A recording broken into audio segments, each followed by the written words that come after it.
Hi hello నమస్తే welcome to SNR TV media. So మొత్తానికి అరుణాచలం రజనీకాంత్ గారి సినిమా ఉంది కదా, ఆ సినిమాలో ఒక డైలాగ్ ఉంటుంది. నేను అప్పుడే అన్నా అని చెప్పేసి ఒక ముసలాయన చెప్తారు రెగ్యులర్గా ఈ డైలాగ్ అని.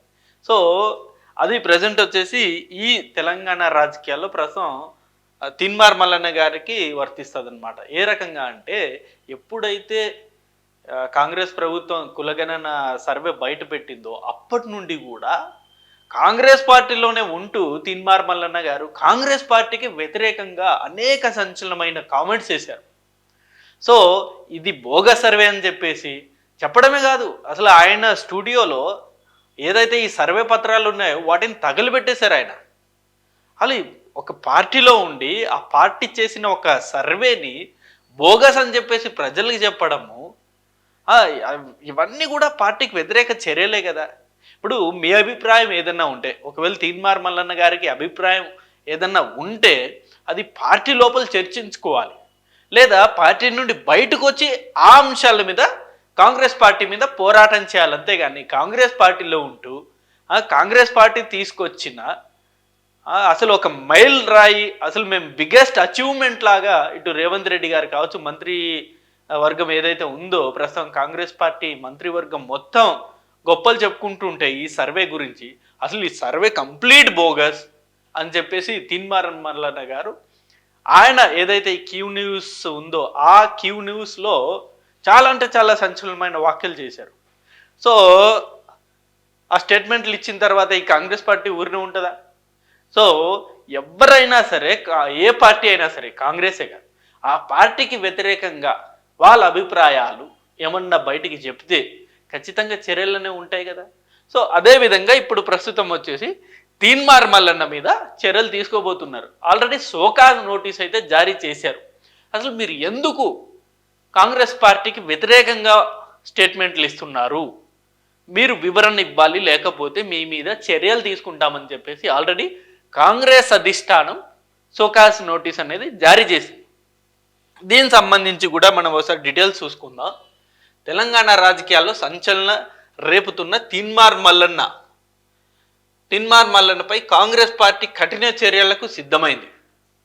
సో ఈ మధ్య కాలంలో గత 4-5 డేస్గా తిన్మార్ మల్లన్న గారు ఇదే సంచలనం అవుతున్నారు. హన్మకొండలో మనం చూసాం, బీసీ భారీ బహిరంగ సభ పెట్టారు. ఆ సభలో అనేకమైన కాంట్రవర్సీ స్టేట్మెంట్లు ఇచ్చారు.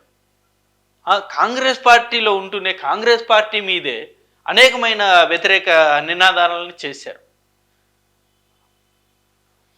పార్టీ విధానాలకు విరుద్ధంగా వ్యవహరించిన కారణంగా ఆయనకు షోకాజ్ నోటీసులు జారీ అయినట్లు తెలుస్తుంది. అంతేకాకుండా ఆయనను పార్టీ నుండి సస్పెండ్ చేసే అవకాశం ఉందని పార్టీ వర్గాలు చెబుతున్నాయి.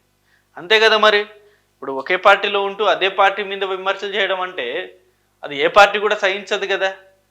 ఇప్పుడు తిన్మార్ మల్లన్న గారు నిజంగా బీసీల కొరకు పోరాటాలు చేయాలనుకుంటే, బీసీ నాయకులకు అధికారంలోకి మళ్ళీ తీసుకురావాలనుకుంటే, ఆయన ఎలాగో ఇప్పుడు బీసీ ఉద్యమాన్ని తెరపైకి తీసుకొచ్చారు కాబట్టి కాంగ్రెస్ పార్టీకి రాజీనామా చేసి ఏదన్నా ఒక సొంత బీసీ పార్టీ స్థాపించి ఈ బీసీలందరినీ ఐక్యం చేసి పోరాటం చేస్తే ఆయన ఏమన్నా ఆయన అనుకున్న స్థాయికి రీచ్ అయ్యే అవకాశాలు ఉందంతే తప్ప, ఇదే కాంగ్రెస్ పార్టీలో ఉంటూ ఇదే కాంగ్రెస్ పార్టీలో ఎమ్మెల్సీగా గెలిచి ఇదే కాంగ్రెస్ పార్టీ మీద విరుచుకుపడుతున్నారు. ఇదెక్కడ అన్యాయం? అసలు ఎక్కడైనా చూసామా ఈ మధ్య కాలంలో రాజకీయాల్లో? ఇప్పుడు గతంలో బీఆర్ఎస్లో కూడా ఎన్నో ఇలాంటి డిస్టర్బెన్స్ అనేవి వచ్చాయి. డిస్టర్బెన్స్ వస్తే ఆ పార్టీ నుండి బయటకు వచ్చి ఆ పార్టీ మీద కావచ్చు పార్టీ నాయకుడిని విమర్శలు చేశారు గతంలో. సో ఇప్పుడు కూడా కొందరు కాంగ్రెస్ని విభేదించే వాళ్ళు చాలామంది ఉంటారు. సో కాంగ్రెస్ని విభేదించే వాళ్ళు కాంగ్రెస్ పార్టీ నుండి బయటకు వచ్చేసి కాంగ్రెస్ పార్టీని విభేదిస్తున్నారు. అది ఓ రకంగా రాజకీయం అనుకోవచ్చు. కానీ అదే పార్టీలో ఉంటూ అదే పార్టీ ఇచ్చిన ఎమ్మెల్సీ స్థానాన్ని అనుభవిస్తూ అదే పార్టీ మీద విరుచుకుపడ్డం అంటే అసలు అది రాజకీయాలకి పూర్తిగా వ్యతిరేకం కదా. సో ఈ అంశాన్ని ఇప్పుడు కాంగ్రెస్ పార్టీ చాలా అంటే చాలా సీరియస్గా తీసుకుంది. ఎందుకంటే తిన్మార్ మల్లన్న గారు ప్రస్తుతం ఈ సర్వే మీద చేస్తున్న అనేకమైన కీలకమైన వ్యాఖ్యలు ఇటు బీఆర్ఎస్కి ఇటు బీజేపీకి బ్రహ్మాస్త్రాలుగా మారుతున్నాయి. మొన్నే మనం చూసాం, కేటీఆర్ గారు అసెంబ్లీలోనే ఇదే ప్రస్తావించారు. అయ్యా రేవంత్ రెడ్డి గారు, మీ పార్టీకి సంబంధించిన ఎమ్మెల్సీనే మీ సర్వే మొత్తం బోగస్ అని చెప్తున్నారు, మీ సర్వే పత్రాలని తగలబెడుతున్నారు, ముందు దాని సంగతి చూడండి అని చెప్పేసి మొన్న కేటీఆర్ గారు రేవంత్ రెడ్డి గారిని ప్రశ్నించారు. ఇక దానికి మించిన ఇంకా ఘోర అవమానం ఏముంటుంది చెప్పండి రేవంత్ రెడ్డి గారికి.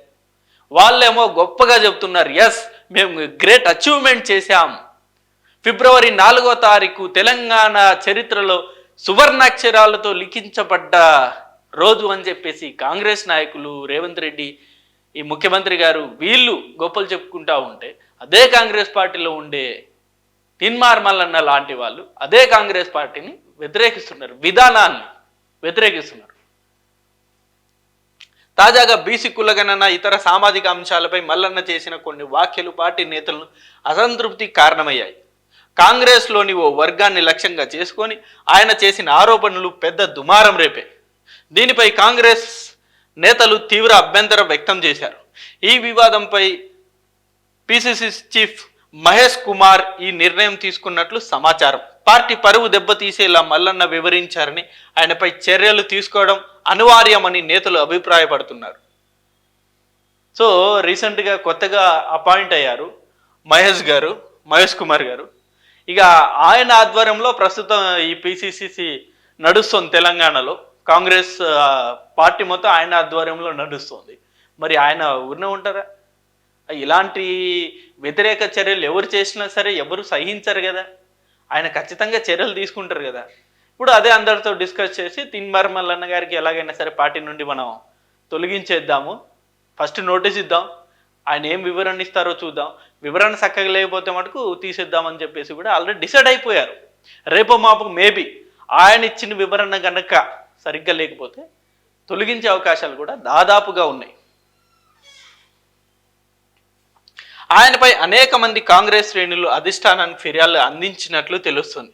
మొత్తానికి తీన్మార్ మల్లన్న భవిష్యత్ ఏ దిశగా మలుపు తిరుగుతుందో అనే ఆసక్తికరంగా మారింది. ఆయనపై తీసుకునే నిర్ణయం రాష్ట్ర రాజకీయాలను ప్రభావితం చేసే అవకాశం ఉందని విశ్లేషకులు అంచనా వేస్తున్నారు. అంటే ప్రభావితం ఏ విధంగా అంటే, గతంలో మనం చూసాం ఇదే తీన్మార్ మల్లన్న గారు కేసీఆర్ గారి మీద ఎప్పటికప్పుడు తన యూట్యూబ్ ఛానల్లో తీవ్రమైన విమర్శలు చేశారు. అసలు ఇక నా అంతిమ పోరాటం కేసీఆర్ ఓటమి అనే స్థాయిలో ఆయన పోరాడారు. ఆ పోరాటంలో ఆయన ఓ రకంగా సక్సెస్ అయ్యారు. అంటే కేసీఆర్ గారిని ఓడించడంలో, ప్రజల్ని ఎంతో కొంత మేల్కొల్పడంలో ఆయన సక్సెస్ అయ్యారు. అవేర్నెస్ తీసుకురావడంలో ఆయన సక్సెస్ అయ్యారు. కేసీఆర్ గారు చేస్తున్న గతంలో చేసిన మోసాలు ఇవి అంటూ అనేక వీడియోలు ఆయన చేశారు. ప్రజల్లోకి వెళ్ళారు, ప్రజలకి చెప్పారు, అయ్యా అసలు మీరు కేసీఆర్కి ఓటేయకండి, కేసీఆర్ మనల్ని మోసం చేస్తున్నాడని చెప్పేసి అనేక ఏరియాకి వెళ్ళి అనేక ఊర్లకు వెళ్ళి మరీ ప్రచారం చేశారు. అందులో ఆయన సక్సెస్ అయ్యారు. ఇప్పుడు కనుక ఆయన కాంగ్రెస్ పార్టీ నుండి బయటకు వస్తే మరి కాంగ్రెస్ పార్టీ మీద కూడా ఆయన ఖచ్చితంగా పోరాటం చేస్తాడు కదా, అది మళ్ళీ ప్రజల్లో ఎంతో కొంత ప్రభావం అయితే ఉంటుంది కదా. అదే ఇప్పుడు ప్రస్తుతం ట్రెండ్, అదే అందరూ ఇదే డిస్కస్ చేస్తున్నారు. మళ్ళీ ఇప్పుడు కాంగ్రెస్ పై తీన్మార్ మల్లన్న పోరాటం స్టార్ట్ చేస్తాడు ఆయన బయటకు పంపించేస్తే అని చెప్పి. మరి ఇటేమో కాంగ్రెస్ పార్టీలో ఉంచుకుంటేనేమో ఆయన కాంగ్రెస్ పార్టీ విధానాలకు వ్యతిరేకంగా కామెంట్లు చేస్తున్నాడు.